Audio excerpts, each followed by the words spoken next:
across. What I'm trying to talk to you about today is a new book that I've written with a fellow faculty member, John Armstrong, which argues for the particular utility of art as a source of help with our problems, our innermost problems, the problems of the soul, if you like. And in a way, it's arguing that art can be a form of self-help and that there is nothing demeaning about the concept of self-help, only the way in which some of self-help has been done so far, but there is nothing wrong with it as a concept. I think there is nothing wrong with the art that's being produced in this country. It's not the art that's the problem, it's the frame around the art.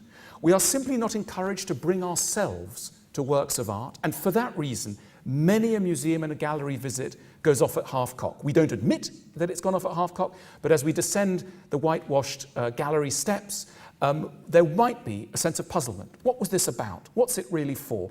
We're intelligent and clever and sensitive and socialized being, so we don't allow these thoughts public airing, but in our heart of hearts, the impact of art is often not what it should be because the frame is wrong.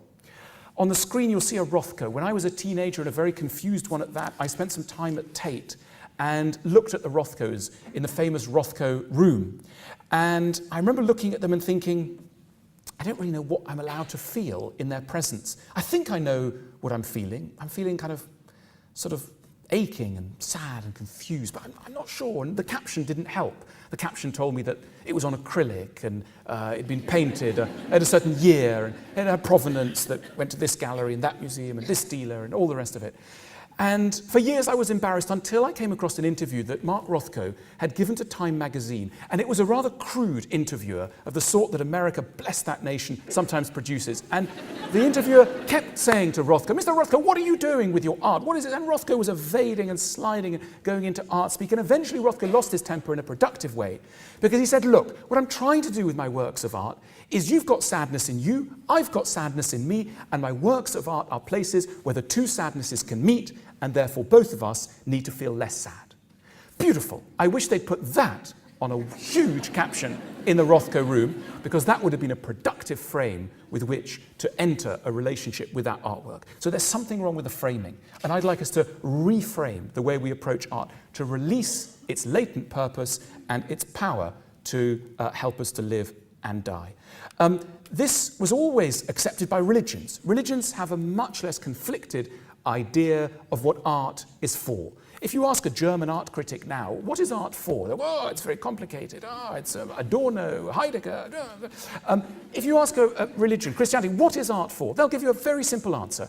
The point of art is to lend luster and conviction to the teaching of Jesus Christ. It's to convince you to be a bit more like Jesus. Very odd concept if you're not a Christian, like me, but that's what Bellini was up to in this beautiful altarpiece, and that's what all great works of Christian art are doing. They are propaganda on behalf of the Christian church. I believe that art should be propaganda on behalf of something else, not theology, but psychology. I believe that art should serve the needs of our psyche as efficiently and as clearly as it served the needs of theology for hundreds of years. What can art do? In what way is art helpful and beneficial? I want to run you through a few concepts, some very obvious, others a little bit more esoteric, about what art can do for us, to start to answer that question, which unfairly is seen as unanswerable. What's art for? Very obvious. Now, one of the things that art can do is compensate for the fact that we have really bad memories. If we had a better memory, we wouldn't need art, but we forget stuff, particularly valuable stuff. John Constable went up on Hampstead Heath in the early 1820s and loved the look of clouds, but he knew that he would forget them and so would his audiences. So he had to hand art which captured the beauty, the evanescent beauty of the clouds as they scud above Hampstead Heath. A work of art becomes valuable the more that what we're capturing and memorializing is significant.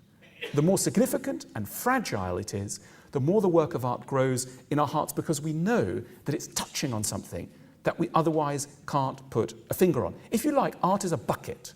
It's holding stuff, but it's holding the most important thing, which is our own experiences and our own emotions. This is a great work because of all the hundreds of things that Vermeer could have held on to about his sitter, he seems to have picked the right ones. And we just recognize that intuitively, that he's got to the truth of his subject.